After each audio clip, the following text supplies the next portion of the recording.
Good morning. Okay, my microphone is working. Welcome to Golden Bears. That last song, if you're a reader of Share Profits, you'll know, is our triumph and anthem, which we play when a company goes bust, where we've predicted that a company will go bust. And the past year on AIM, we've seen many companies which we predicted go bust bite the bullet. There will be more for you on that vein later. We'll be predicting a number of other companies which are heading for zero in a session this afternoon. Welcome to Gold and Bears. I hope very much before we start that my first slide's going to appear on screen. Jim Slater died not last week, the week before. Those who've come to other shows we've done know that his son Mark is a regular speaker at our shows. Mark and Jim are very similar. They look alike, they think alike. I wrote a piece last week saying I had dinner with the two of them and you almost didn't know which one was talking. They just swapped phrases, swapped conversations, they swapped between the two of them. And they are very much alike. I met Jim a couple of times. Jim was not a shorter. His forte was in buying value investments. But he was a friend of the Bears. He's also a friend of people who believed in gold. And the third theme of today, that of sound money, was something that he would have been interested in too. Jim didn't believe in the fake money system we have today, where the answer to debt is more debt. The answer to debt is cheap money, encouraging people to speculate. He didn't believe in that. He was a sound money individual. For that reason, perhaps, he did also believe in gold. Later in his life, he was heavily involved in a listed gold company, and he fundamentally believed that it would hold its value as we destroyed the value of paper currency. Although he wasn't a bear, or he wasn't known as a shorter, he was someone who recognized the value of shorters. He would listen to them. He would go round and have chats with Evel Knievel on regular occasions. Like Mark, he accepted that he was just human, like all of us. We're fallible. We make mistakes. And as an investor, he appreciated hearing the other side of the argument. We may be convinced that a stock that we own is cheap and is going to go up. Jim would have been convinced by it. He would have looked at the data. No doubt he would have talked to the company. But he had an open mind, and that made him a much better investor. He was able to listen to what critics said and adjust his opinions if he thought that he had got it wrong. That is one of the keys to being a successful investor, to accept that you don't know everything, that there is an alternative point of view. And that was a great strength of Jim Slater's. The other thing was something that I mentioned in the obituary that I wrote, was the Slater nose. If Jim Slater told you that the market was overvalued, he was right, invariably. If he told you it was undervalued, he was right, invariably. I know that Simon Corkwell, Evel Knievel, there was a period back in 2000 when Evel said he felt shabby and dirty, but he was buying all sorts of rubbish internet stocks. He did that, I think, as a result of a conversation he had with Jim. Jim just told him they're going to carry on going up for a while. And Jim knew when they were going to start going down. He had that nose. That made him a trader.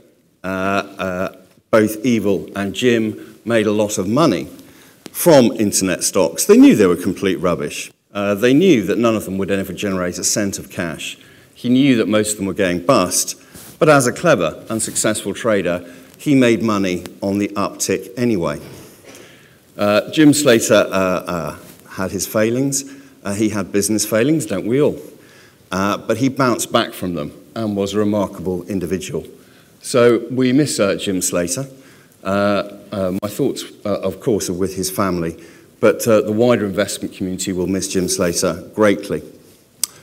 Moving on from that, maybe change the slide.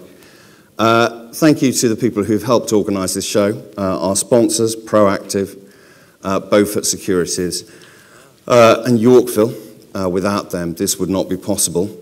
I hope that you will find today there is a speaker which interests you on every stock. There are not only talks going on in this room all day, there are 3 other breakout rooms, and in those there will be companies presenting.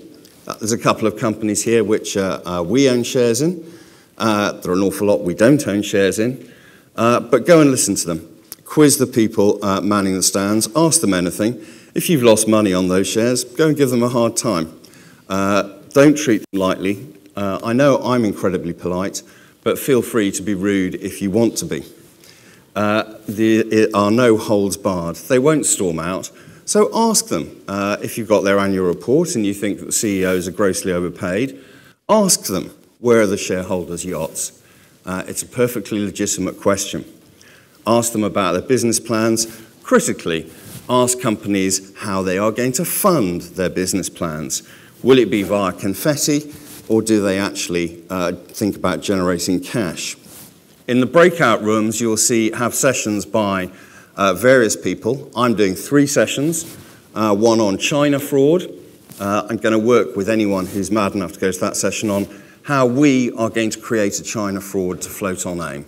I reckon with the brains in the room, we could create a fraudulent company, list it on AIM, and we'll make one making Chinese sneakers or something. But I will show you how a China fraud works. I'm also doing a session on tech with Jason Drummond. We have one video from 2000. We didn't have a second one. We didn't have time to get it together. But Jason has a video of him and myself appearing on Show Me the Money in 2000 when I was a bit thinner and younger looking, and he, complete bastard, looks exactly the same as he did today. But it's interesting comparing the tech valuations and some of the lunacy in the tech world today with some of the lunacy of the year 2000. But there'll be sessions by Amanda Van Dyke on how to value mining stocks, Dominic Frisby on Bitcoin. I still don't understand it, and I've listened to Dominic twice, but maybe you're cleverer than I am. And there are numerous other sessions. It's all in your program. Go to those rooms if you think the people on the main stage are boring or they're more interesting. I'm reminded that you should do something which actually I haven't done. Can you please switch off your phones? It will be terribly embarrassing. Actually, I've got 4 messages. I hate to think what they're about. So switch off your phones. In terms of going to the other stands, I'd ask you to go to the Share Profit stand and make your reservation for UK Investor, which is our largest show we do in April 30th. Work is already underway for that, and you can get a ticket for whatever you paid today by just scanning your badge on that stand. So that stand is, I can't remember the number, but it's somewhere over there.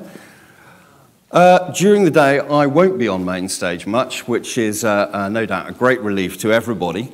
I will just be here for a couple of the sessions, and I won't be doing the links either. You have 2 hosts for the day who are, in one case, far more beautiful than me, and in the other case, far more experienced as presenting than me.